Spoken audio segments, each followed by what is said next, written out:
You beautiful legends, and welcome to Blunt Force Healing Podcast episode 344, which means we are on the streak of 344 days.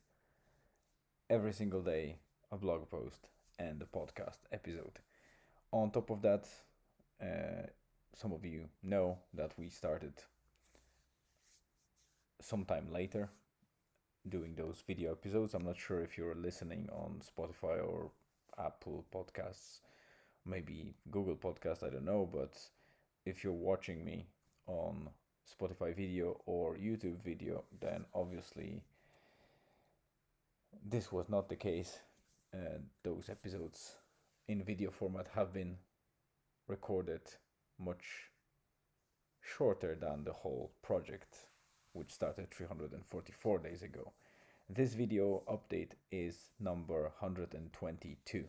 So roughly 118 days straight, because there were 3 or 4 episodes that were scattered and just kind of occasional recordings, while the streak of continuous day after day journals or video updates is about 118. Regardless, this episode is number 122 from the video perspective and 344 from the blog post and the podcast perspective in general. Today I want to do it short and sweet. As you can see, I'm already in my lovely, sexy uh, sleeping shirt because I just like it. It's a very soft kind of. It looks like a polo. It's probably polo shirt, but it's very kind of soft and nice, and I like sleeping in it. And why I am in this shirt is because, as you can probably see, I'm bloody tired. These three or 4 days were costing me a lot of energy, mental and physical. So if you're not up to date, you can go back and read last 3 or 4 posts and listen to 3 or 4 episodes, and you'll know what I mean. Today we had massive progress, and I think that we are on the verge of winning this huge battle that suddenly fell upon us. We progressed immensely, despite the fact that there were a lot of challenges today. But Julian is back to himself again. He understood and explained it to himself what was the reason of his weak feeling and worries about the heart and different symptoms that he was experiencing. And I'm glad to see it that it came from him, albeit we were talking about it a lot to make sure that he has all the knowledge and skill to troubleshoot it himself, because we are very specific creatures and people can tell us a lot of things, but until we don't believe in it and say it to ourselves, then it's very unlikely that we take it seriously. So my role as a parent and my wife's was to equip Julian with the facts, with knowledge of how to troubleshoot his symptoms. Of course, not in a sense of, Googling things and just kind of charlatan approach of just assuming things. No, quite logical things that we already know and we already heard from other medical professionals and read in the papers. We are lucky to be quite aware of many things from health perspective. My wife is not only personal trainer and nutritionist, which doesn't mean much these days from the title perspective, but she's truly the person that really cares about health in general as a holistic approach. So thinking about mental, physical, nutritional side of things, hydration, and etc., and not just going by standard guidelines that are very often very different between the official bodies that provide them.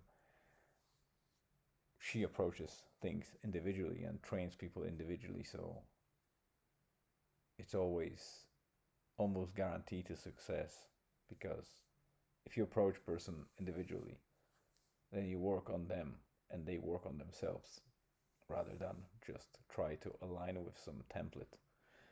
And on my side, I'm not medical professional nor any personal trainer, but just because I'm a very curious person and I retain a lot of information easily and my brain is just focused on learning new facts,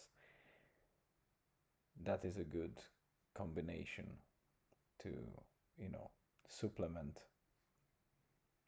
what my wife knows. And then we could equip Julian with understanding how the body works, how many things are normal things to experience, and how many of them are very often false alarms that we need to learn to distinguish from the real signs of the issue in our body, and when we should actually bother health system and load the health system with checkups. Because if people would be equipped with such knowledge, even to some extent, I think we would have a much better healthcare systems across the globe. I still think that a lot of people not only don't care about their well-being, that's why they land in the hospitals or clinics, but also there's a lot of people that overreact or panic about minute symptoms, and they clog the actual healthcare system queues and make this a worst possible place to be when you're actually sick and terribly sick. So we could probably fix it by educating people, but not everyone wants to learn, and that's the problem. Apologies. You can see that I'm completely exhausted, and the family is already asleep. Julian went to sleep, and Elizabeth is in bed as well. So I will be closing in quickly. So he skipped today's football training because of the visit at GPs and the result of it and our decision. We are sure that Drumbar Boys went well, and against Letterbarrow they were brilliant. We are yet to hear what the result was, but you know, that one game is well worth helping Julian to come back on his feet. And this is definitely a great day in terms of results. We were in Eni Water. I brought Julian and Elizabeth. We had a very, very nice walk, like a proper calming walk in the forest. And then I took them to the kind of my secret place that it's not so secret, but it's only known probably by some uh, anglers or people that just kind of walk there to fish in the river. And it's a beautiful spot with a little kind of rapids, and that noise of the water plus birds and just the fact that there's no one around is so soothing that I believe that we'll be returning there more often. That's 10 minutes in. I think that's enough for today. There is a little bit of storm coming ahead. Tomorrow is Tuesday, which is usually a quite busy day on my side at work. And as it's not enough, it's also time that we are kind of reaching 1st of September, which is a very important event that starts for the company for about a month. So we need to be ready by then. So that's another factor why it gets busy. And Wednesday is obviously Julian's first day at school. And on Thursday it's stormy day, as I call them, because I will be driving to Dublin very likely, unless something bad happens or something unusual happens that I will have to stay here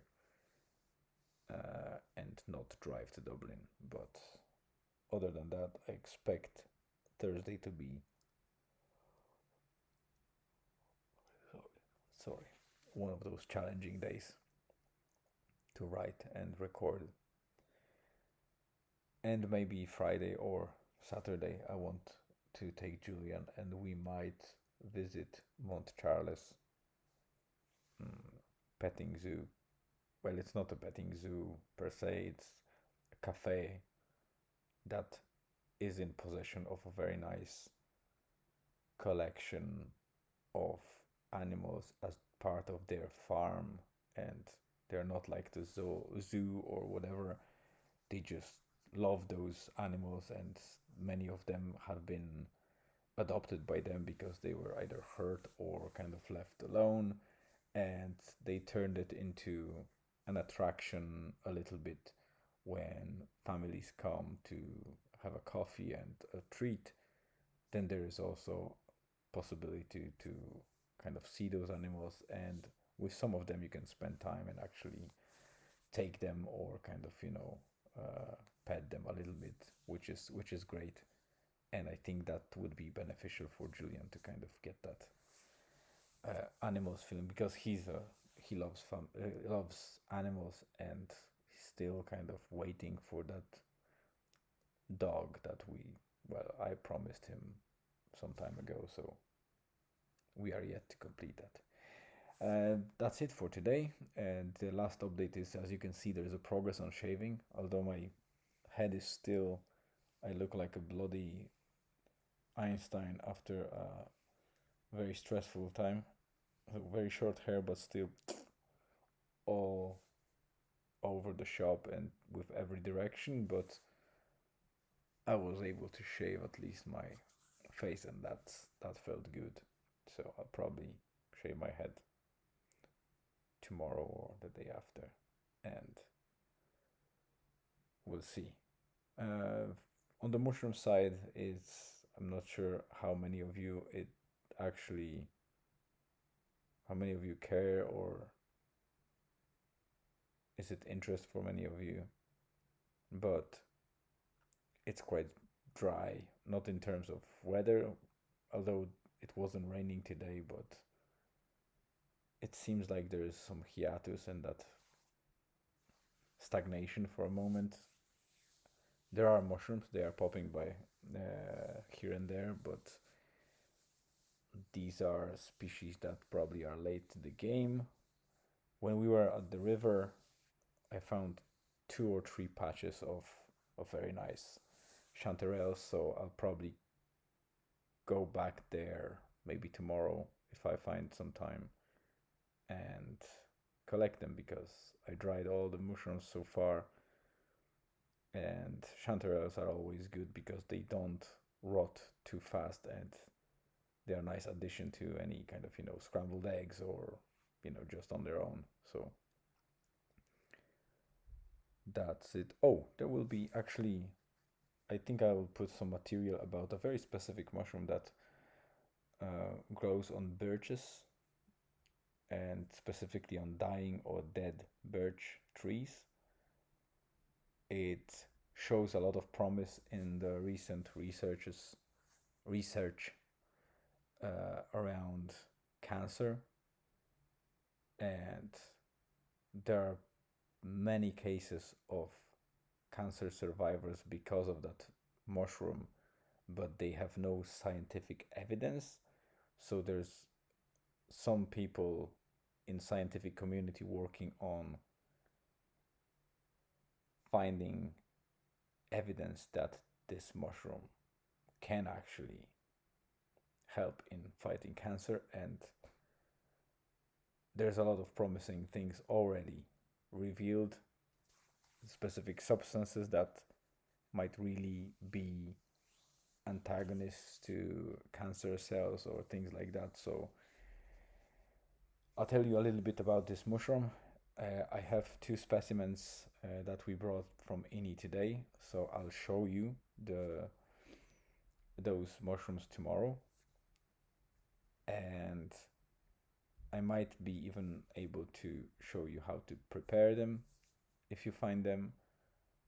And while they are not tasty and you don't eat them per se, you just dry them and use them to make a tea-like beverage.